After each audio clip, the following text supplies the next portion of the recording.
Yeah, it feels awesome. Welcome, councillors, members of the public and staff. I declare the meeting open at 6:36 p.m.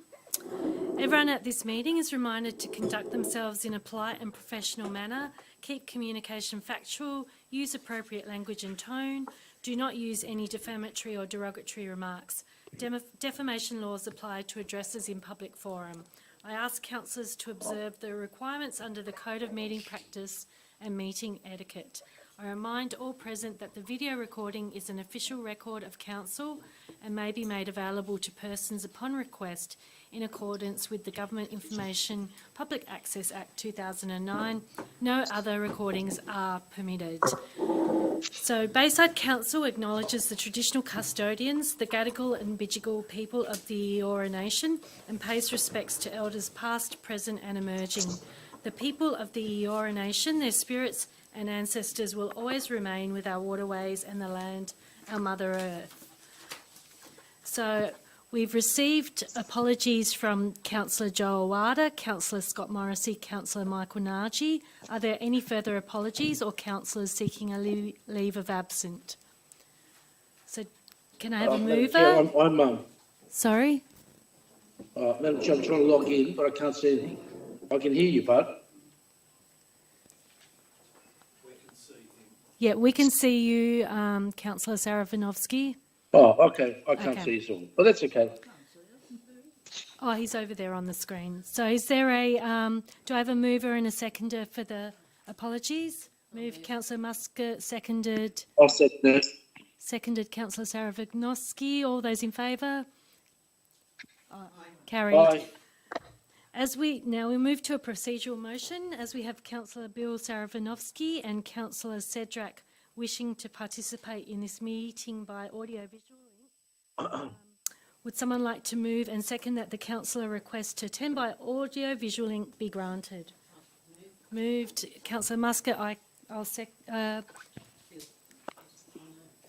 can't be Bill because Bill's. Am I able to second it? Seconded by myself. All those in favour? Aye. Does any councillor wish to make any disclosures of interest?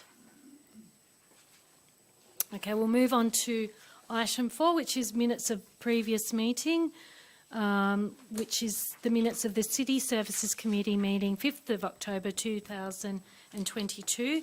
Can I ask two councillors who are present at the meeting to move and second the confirmation of minutes? I'll move it.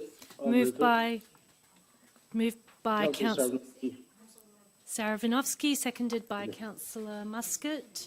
All those in favour? As there are only... Aye.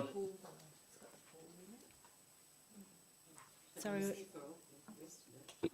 Can we just get a confirmation on the seconder of the minutes, governance, because Councillor Muscat did make a disclosure because there was an item about the pool. So is Councillor Muscat able to second those minutes? Yes. Okay, great. Thank you. As there are only 4 items on the agenda for tonight's meeting, we will move to the reports, as there's also no public forum. So the first report, CS 22.026, Draft Domestic and Family Violence Action Plan 2022 to 2026 for public exhibition. Can I have? Is there a mover and a seconder for the report? Moved by Councillor Muscat, seconded by Councillor Saravinovsky. Yes. Yes. Can I get a brief summary of this report from the officer? From the director. Sorry. This action plan responds to a mayoral minute tabled at the May 2022 council meeting.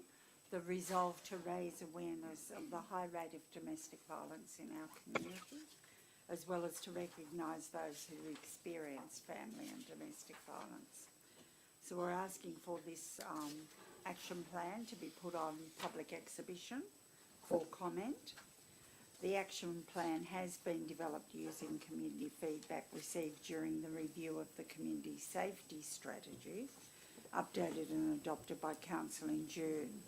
and that contains some specific actions to address domestic and family violence. It will be Council's first dedicated plan of this type, and the focus areas and actions represent what can be achieved in order to gain momentum while we continue to work in partnership with our local stakeholders.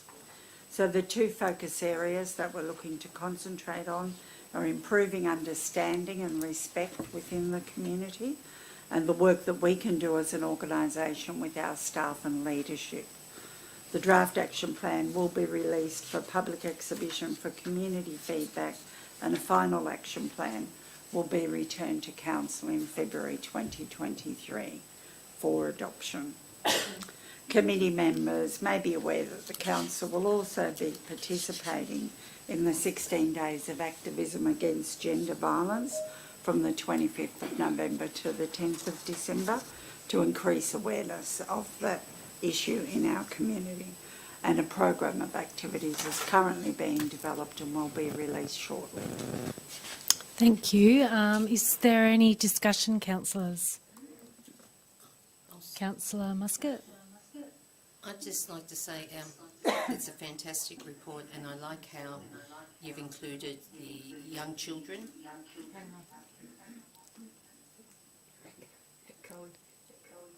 So is that because we just went through the vehicle? Just check everyone should be on mute. Bit of reverb. It's James.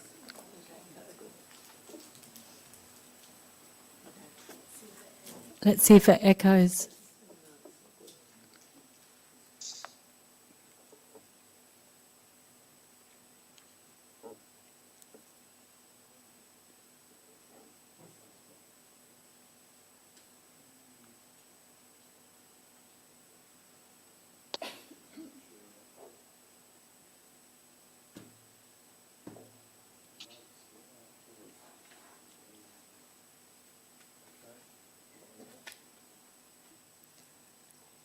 Think you can try now, Councillor Muscat? I would like to acknowledge the great work that's been put into this report, and the fact that we've included all aspects of the community in the involvement, ranging from young children to elderly, because a lot of them are exposed to domestic violence and may not realise the significance of it, but are experiencing it. So by educating them, we're helping our community to become more enhanced in protecting people and their rights. So I'd like to congratulate you on that. Thank you. Thank you. Are there any other questions? Councillor Zaravinovsky, did you have a question? Yeah, I was just going to say, Madam Chair, thank you. I'm just wondering if we can somehow promote this in the non-English speaking members of our community in relation to,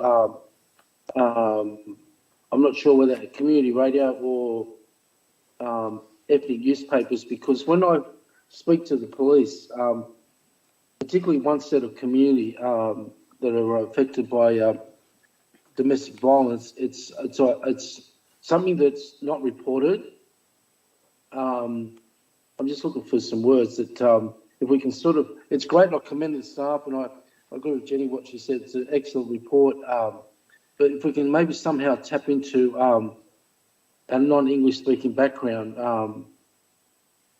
members of the community, or promote it, or as I said, it's just maybe we approach the religious organisations to maybe promote it for people to, our residents to be aware of our policy or action plan. It's through you, Madam Chair, to Deborah, you know, if they can consider that somehow to promote it in our non-English speaking background community. Thank you, Councillor Zaravinovsky. That's a great suggestion. Can the director maybe respond to how that can be achieved? Yes, through you, Chair. During the exhibition period, we will promote the action plan to our multicultural community.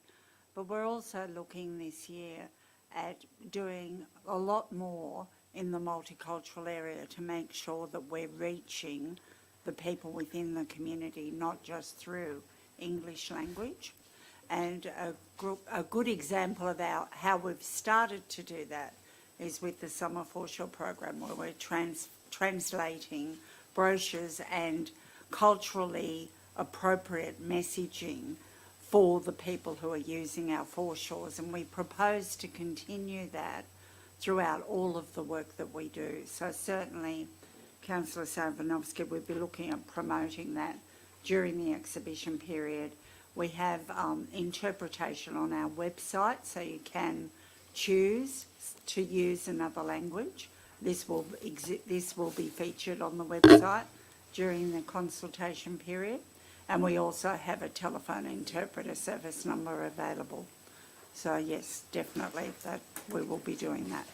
Thank you. Can I just ask whether the notification of exhibition goes to all of the relevant agencies in this space? Through you, Chair. Yes, it does. Thank you. Is there any further discussion? Councillor Curry? Yes. Oh, Councillor Sedrak? Oh, no, Councillor Curry first. Mayor Curry. Oh, thank you, Councillor Sedra. Just in relation to education and training, and I know in there, you know, we draw some attention to a potential e-module. So as far as and around respectful relationships, so is there then potential, are we considering education for councillors and staff as well? Thank you. Ms Dawson? Yep. Through you, Chair. In Focus Area 2, we have an outline in the report attached. We have an outline of how we're going to focus on staff and indeed on councillors as well to implement training, understanding how we support staff experiencing family and domestic violence, how we increase awareness and understanding by council staff, how we promote inclusive talent acquisition practices, and how we improve gender diversity across the organisation and council. So we're working with our Learning and Development Department to implement those programs, and there will be opportunities for both councillors as well as opportunities and perhaps even mandatory sessions for council staff. Thank you. Great. And thanks. This is a really good start, I have to say. You know, with the draft plan and the 16 days of activism and the walk, which is something, so I commend the work that's gone into this. It's a really important piece of work, and I think Councillor Saranowski, your point about you know, reaching people from non-English speaking backgrounds is vital as well. So the opportunity to put out those materials, and one thing that's raised sometimes too is around, you know, the opportunity, and not suggesting that council deliver this, but the opportunity to provide or partner with for preventing, so for courses where perpetrators can attend courses to help with their, I'll call it type of anger management. I'm not sure what the correct term is, but if we could include something where we at least, there's something in Bayside that is being delivered in that space by one of our providers, or that we co-support in some way. Thank you. Councillor Curry? Can we get a response on that one? Oh, sorry, Chair. I was just vigorously nodding. Yes, absolutely. We can incorporate that through one of our partner providers. We'll do some investigation about who the best partner would Thank be you. to deliver that. And just another question. I know that there's sort of the I think it's the Eastern Region Domestic Violence Network. So how active are we in that network, and does that also, you know, go across into, I guess, incorporate like other areas around like Georges River, or do they have a separate one? Do we know anything about that structure? Yes, so we are very active in that Eastern Suburbs forum, and there is a specific forum for the other side of the IGA, which we're also active in as well. Okay, so there's, who hosts the one, how's, because the one on the east is hosted.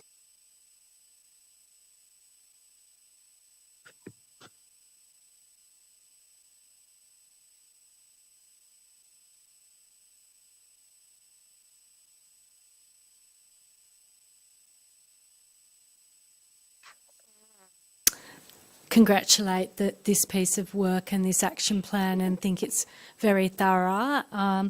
Just the question around the deliverables in the plan. Some of the fine detail says that refers to sort of annual delivery, but other actions don't give a specified time. So are they all annual, or should we be putting a time frame on some of the deliverables? So through you, Chair, some of the deliverables that are annual are because they're currently delivered as annual activities, and the other ones that don't have a specified time frame are because they're for investigation. So whatever results from that investigation or development, there will be a time frame that will be imposed upon that too. Yeah, so my suggestion would be that it would be good to see that time frame in there in the action plan on the deliverable. Councillor Douglas? Oh, sorry, we'll go to Councillor Cedric first. I think he had his audio-visual hand up there. Thank you, Madam Chair. Look, I too wanted to commend this motion. I think it's a great initiative, especially the concepts of education that Mayor Curry and Savranovsky have alluded to. I've seen in other jurisdictions, especially like in LA and so forth, education, obviously, this is not an overnight target, and we can't achieve this straight away. And coming back to Councillor Savranovsky's point about stepping into the multicultural sphere, I was wondering if it was possible, again, through this education process, whether it be now or in the future, but to, especially going into next year's winter sporting season, that the soccer clubs and your netball teams and your basketball teams are all involved in this initiative, whether it be through their social media or through their signage at games.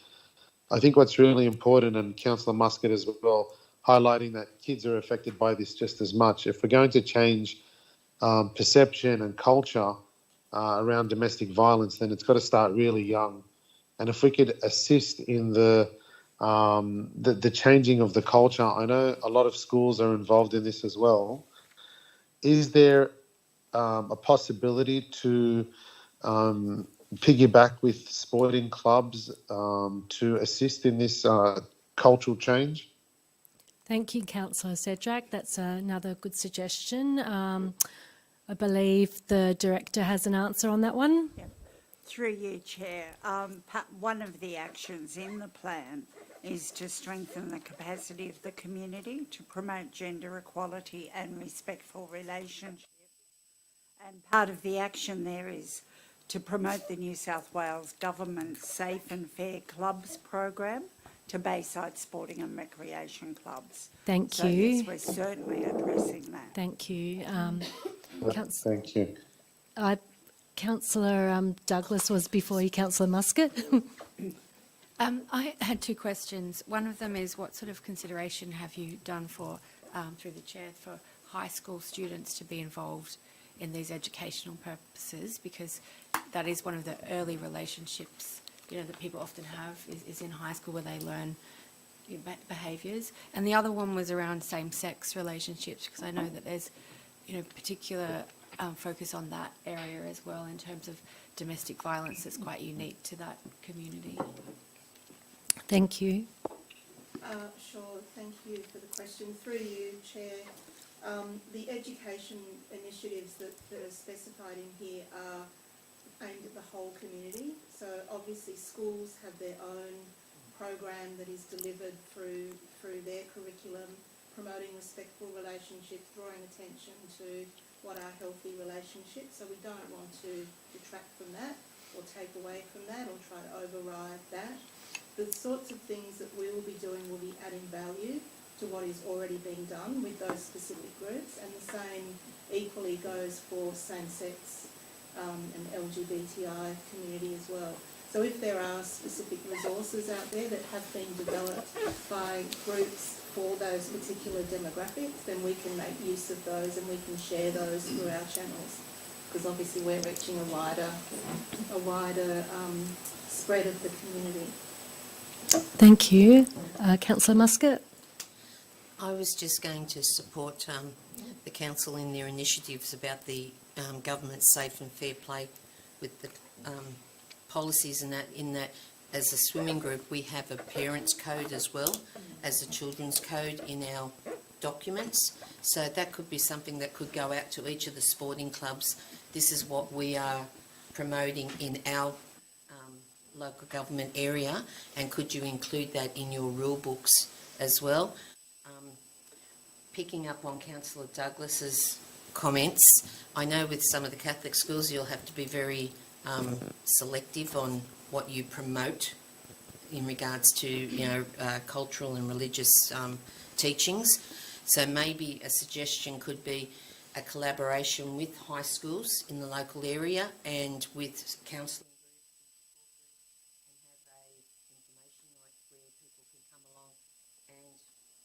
questions about how to deal with this if they can't do it at their own school or within their own family, but we put it out there as a community group. We might have more success that way, and it shows that we are prepared to engage everyone and to have a voice for anyone that wants to come in. But sometimes people don't like to speak about it in front of their peers or their family members, so having a community group might help that need being met. So that's just a suggestion going forward.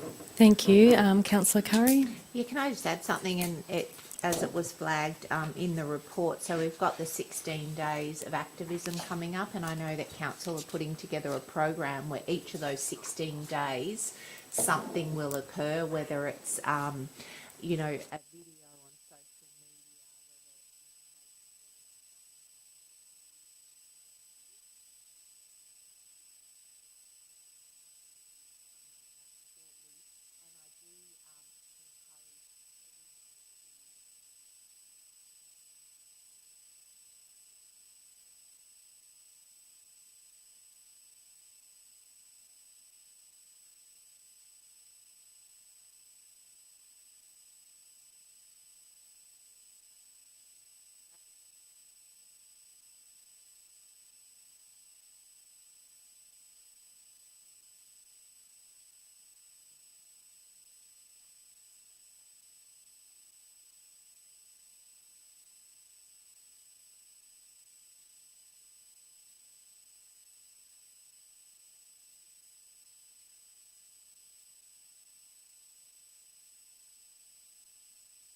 It would be terrific to get a standard social media tile sent to councillors with some text so we can all promote that to our networks consistently, because it is a very important event coming up for council.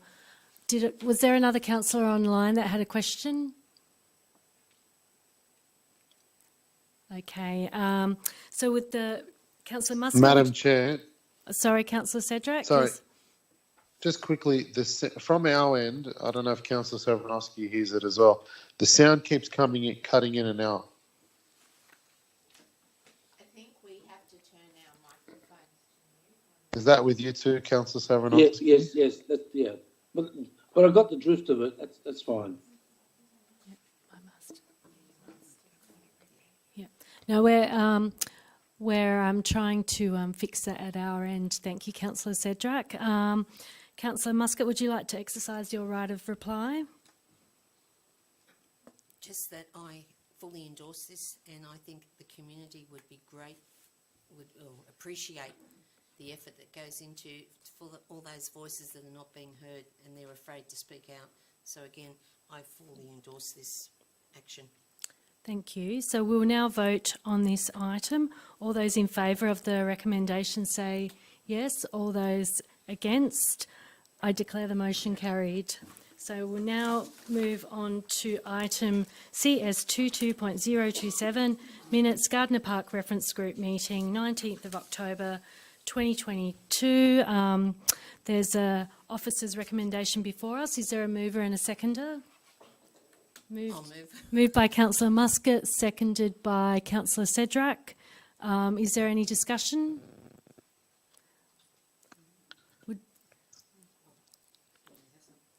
That's a pretty standard report. Councillor Douglas? I just wanted to clarify that I know there's been a lot of complaints around what seems to be an increased usage of the park since it's become a synthetic field. It looks like that has been addressed in the reference group in terms of the floodlights 3.2. Are there any other methods that will be used to address those community concerns?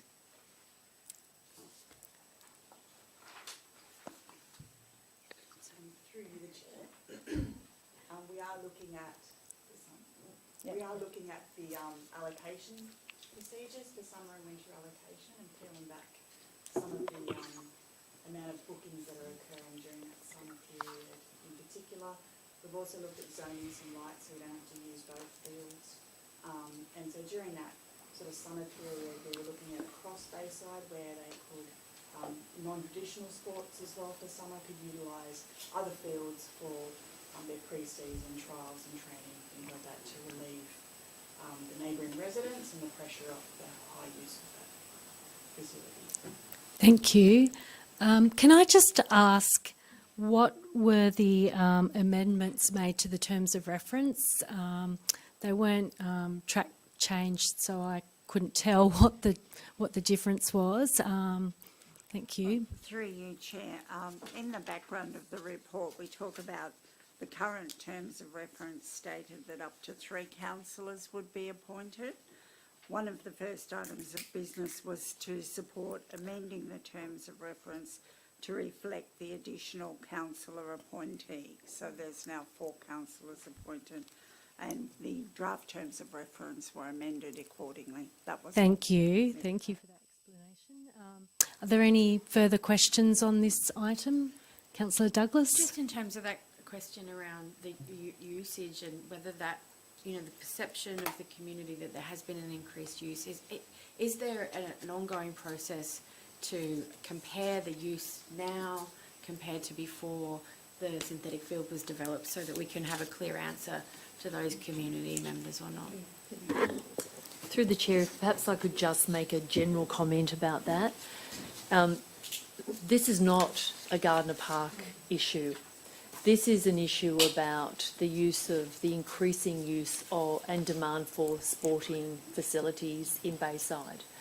And you only have to take one off, like we've had to take Barton Park offline for the works that are happening there.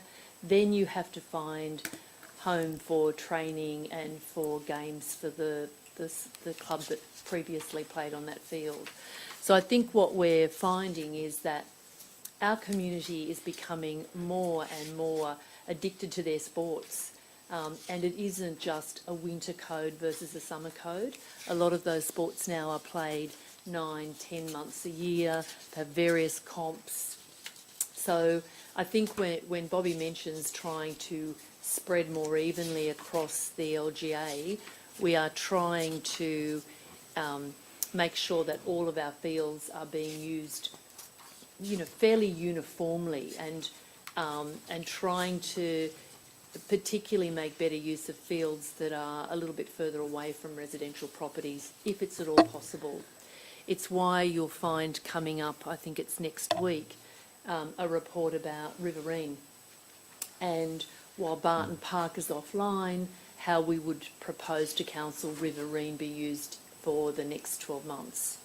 So every time there's an opportunity for us to, shuffle things around a little bit, fine-tune things, Bobby and her team are doing that.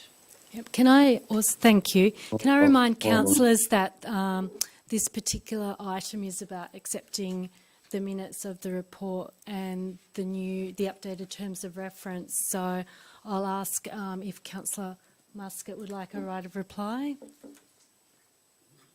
Okay, so we have a officer recommendation before us. We will now vote on this item. All those in favour of the recommendation, please say yes. Yes. All those Yes. against? Yes. I declare the motion carried. So we'll now move on to item number C as 22.028, which is the Arena Electric Charging Pilot. Is there a mover and a seconder? I'll move it, Madam Chair. Moved by Councillor Saravanovsky, seconded by Councillor Cedric.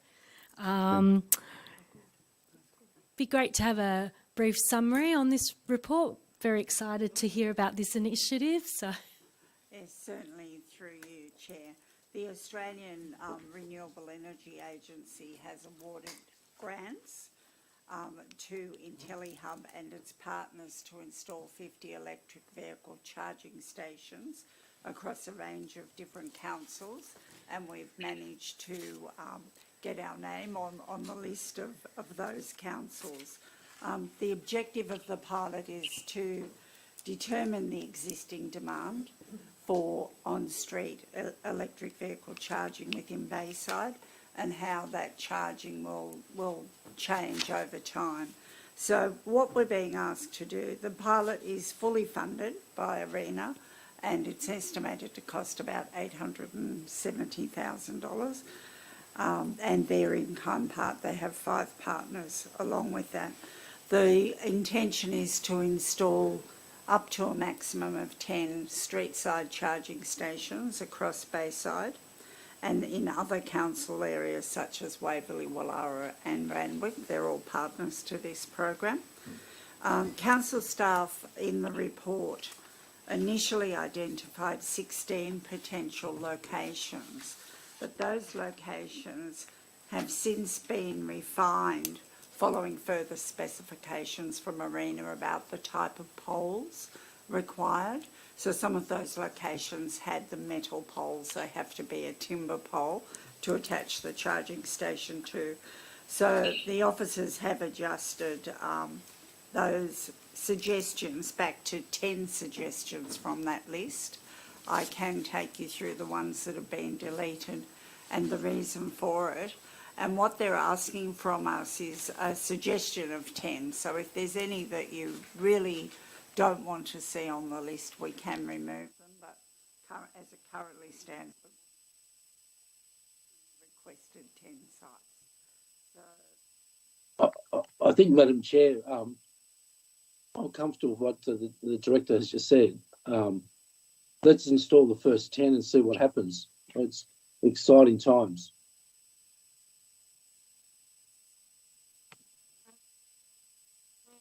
are you able to go through the 10? yes, certainly. So if we go to page 3 of the report, the ones that have been removed are number 4, Forest Road and Stony Creek Car Park. That's a metal pole, not a timber pole.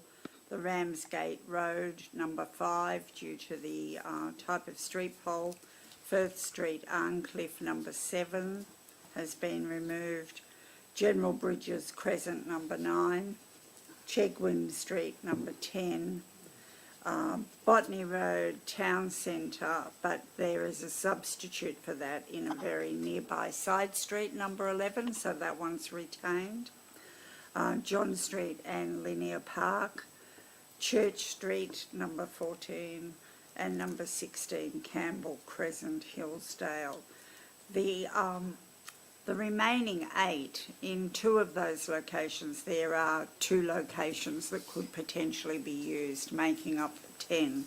So in Railway Street car park on the western side, there is also an on-street parking location in close proximity of that could be utilised. And likewise with the Arncliffe Street Rail commuter car park, there's a nearby street parking area that could also take the electric charging power pole. So in all, that totals 10 that meet the specifications Thank you. requested by Arena. So in the lead up to this meeting, a few councillors posted a notification of this meeting with this particular report, and there was a lot of interest from residents who are nominating suggested locations. So is there scope to do a have your say for potential locations that may be suitable? I think we are working on a timeframe, so we could ask for any suggestions, but a broad have your say process may not fit within the timeframe of getting back to Arena. Thank you. So I know that we've brought this report here today because it has to go to November Council in time to meet those suggestions. But if there are any locations, we can certainly go out quickly and have a look at them. Yep. for So what suitability. is the time frame to get back to Arena? I'm sorry, I don't have that information specifically with me, Councillor Jansen, but I could take that on notice. So But if I we're know it will able be to- it is in December. Yeah. I So if we're understand. able to get suggestions back to you by next council meeting, Yes, yeah. Even before the council meeting, it wouldn't take us long just to go around and do an assessment. Councillor Curry or Councillor Muscat? So, through the chair, I'd just like to ask a question for clarification. The Arena Group will provide the installation and everything. What happens to the people then pay for it? Is it a pay-as-you-go system, or is it if you've got an electric vehicle, you're getting free charges and updates, just so that we know what's happening? Yes, I believe those details are currently being resolved at the moment, but the payment would be through an app. So you log into your app, you pay online for access. It unlocks the facility, and you just stick your power cord in and charge up. Yeah. And Could- the cost is really quite, even though electricity prices are terrible at the moment, the cost to charge vehicles is unbelievably inexpensive compared to the fuel station. Thank you. I did research these particular types of charges, and it seems that they're for top-up and overnight charging. So are we able to get clarification on that prior to the council meeting, if that's the case? Because if you're there overnight, then the cost structure would be, it's only a one-phase system, so it's a bit different to, I'm not sure if those systems actually do, you do need to pay for them, so it'd be good to get further clarification on that. Certainly, we can yep. do that. Yeah, if I, sorry, you Go ahead. No. Is that Councillor Cedric? Yeah, thank you, Madam Mayor. Thank you, Madam. Can I commend this? This is amazing achievement by council. So I want to commend anyone that was involved in this. This is amazing to see it come to our shores. I have 2 points though. Number one, from the feedback I've received from a lot of residents, number one was that we should look at incorporating more car parks or around the car parks, and I know we have to some degree. So that's one. Number two, again, I don't want to make this a ward issue, but just when we look at some of these suburbs, like I know Bexley was taking off, I think if we could re-look at that, like Councillor Jansen said, that we try to get an even spread throughout our LGA. And it doesn't have to be by ward. I mean, there's obviously logistics behind it, but there's none in Fourth Ward. I think that's an issue. If you take Bexley out, and then you've got one in Brighton Sands, and you've taken off Ramsgate Beach. I think there could be an issue there. So all I'm saying is if we could potentially look at how this is going to play out and look at some additional sites that would further assist in a nicer spread throughout the LGA. Thank you, Councillor Cedric. I believe this is a pilot, so I'm keen to hear what may happen at the end of the 12 months. So whether these this first pilot of charges stays in place or more are added to the network, or how that works out, and whether in terms of if a car park space is taken up for the charger, will it be marked with a EV vehicle only, and if they stop overnight for charging, how would that be monitored? So I think the ward spread may be dependent on the car parks available. Through you, Chair, absolutely correct. And as you've mentioned, this is only a pilot, so we are piloting in a variety of locations. That pilot will then be assessed at the end of that 12-month period, after all the data and information is gathered about the usage by the community, and from there, further decisions will be made about how we proceed. We're not committing to anything at the moment other than a pilot to gather information. Thank you. Councillor Curry? Yeah, thank you. This is a really good outcome, and just a couple of questions, and happy to take these on notice. Maybe we could just add to the some further information, as a couple of other councillors has raised, but what I really want to understand before it comes to councillors, post-pilot, what is the business model? So as far as, what happens to it after the 12 months, and then, as far as the investors then, what do they continue to buy into that? Does it become under our remit? So I'd like to understand that. I'd also like to understand what data is collected and how that data is secured and used as well. I think these are some of the questions that, our community, we'd have to be able to share with our community prior to, before us committing, just to understand those a little bit more. So maybe some additional information can be provided with the council agenda just around some of those questions raised. Thank you. We're adding that to the committee recommendation, that additional information on data collection and the business model post-pilot be provided to councillors prior to at the council meeting. Are you happy to accept that additional point, Councillor Sarafinovsky? Yes. Thank you. Are there any other questions? Oh, Councillor Douglas. I have a few. I was hoping that you might be able to share the council site nomination guidance draft with us between now and the council meeting, which is the site selection is based on the council site nomination guidance draft published by IntelliHeb. Oh, yeah. Yep. I was also wondering, is there any booking of the sites? Can people book them in advance? Is there any system for that?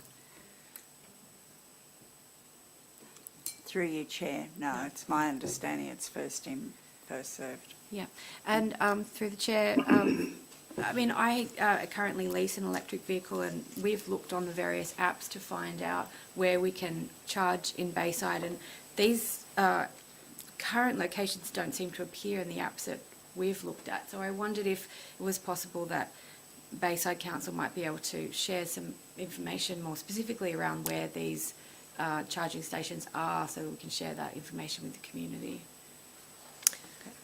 Thank you, Councillor Douglas. I believe that do we have information on these crowdsourced charging stations already that we've shared, Director? Through you, Chair, we have a list of the publicly available charging stations that we've plotted on a map in relation to where we're proposing that these pilot programs go, so we're certainly happy to share those. I don't know which app they appear through, but we're certainly happy to share the location. Thank you. Fantastic. I think having a current and future map of where this infrastructure is would be really helpful to users. I noticed that sporting facilities don't seem to be one of the preconditions of the site selection, and I just wanted to raise that because I do think that having the EV charging stations next to sporting facilities would be a good idea, because that is a location that people do visit for short amount of time. So, yes. Thank you, Councillor Douglas. I believe that possibly these locations were chosen because these aren't the super fast chargers, so to put them near a sporting field where residents may go for a short period of time may not be the ultimate, the optimum example. And there's probably other charging stations that will be rolled out in the area through.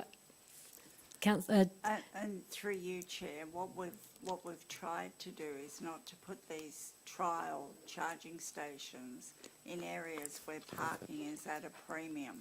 And around our sporting facilities, parking is certainly at a premium, and we didn't want to remove any of those available car spaces during this Thank pilot you. period. One more question. Yep, thank I'm just Council- wondering, is there any possibility that we could collect data around the trial charging stations in terms of whether they have any positive or negative flow-on effects to local businesses? Because I know that location charging is an incentive for some communities and businesses. So I don't know if this ARENA project collects that sort of data, or if this council could do some sort of quantitative, qualitative data sets around that. Through you, Chair, certainly through our business development people in close contact with the retailers, that's something we could ask them, yeah. And we'd be very interested to understand that as well as part of the outcome of the trial. Thank you. Thank you. Councillor Curry? Ask, you mentioned in relation to number 11 that you were relooking. Did you have another proposed? Because I think that was Banks Meadow on the map, but you said that was going to be moved somewhere else, number 11? Oh, through you, Chair, move to the side street closely located. I'm not sure, I haven't been given the name of the side street, I'm sorry, but I can take that on notice and advise you. Yeah, Thank that'd be you. good. I guess something else that some residents raised was where there, and you mentioned it in relation to the sporting fields, also where there is a high demand for transient parking near small business. So that's one I'd like to look at Banks Meadow Shops, because parking is at a premium there. Yeah. So we just have to be conscious. The other suggestion that came through was the Botany Pool car park. As a potential, because I'm pretty sure there's wooden poles there, and there's not, that's sort of got a lot of, it's a big car park, so that could accommodate residential across the road as well as people using the pool. So that could be a good one, maybe in place of, the Banks Meadow one, for example, if that's going to take away parking. Thank you, Councillor Curry. I've certainly had a few residents suggesting the Botany Pool as well, so thank you for that. So we have a officer recommendation before us. We will now vote on this item. All those in favour? All those against? I declare the motion carried. Now we will be moving to a confidential report. So we have one confidential report before us for consideration. Councillors, would you like to move into closed session to discuss the report, Or would you like to consider the officer's recommendation in open session, bearing in mind any comments from the report officer and councillors would be limited to those for an open session report? I'd like to go with closed. Okay. In accordance with Section 10A4 of the Local Government Act and Council's Code of Meeting Practice, I invite members of the public to make representations as to whether or not this part of the meeting should be closed to public to consider the confidential items. There being no representations, I move that Council closes the meeting to the public for the reasons outlined in the report. Is there a seconder? Yep. Councillor Yep. Muscat? I'll say, Okay. We will now vote on the committee closing the meeting to the public. Are there any councillors voting against? I declare the motion carried. I ask the press and public to leave the chamber before we consider the confidential item.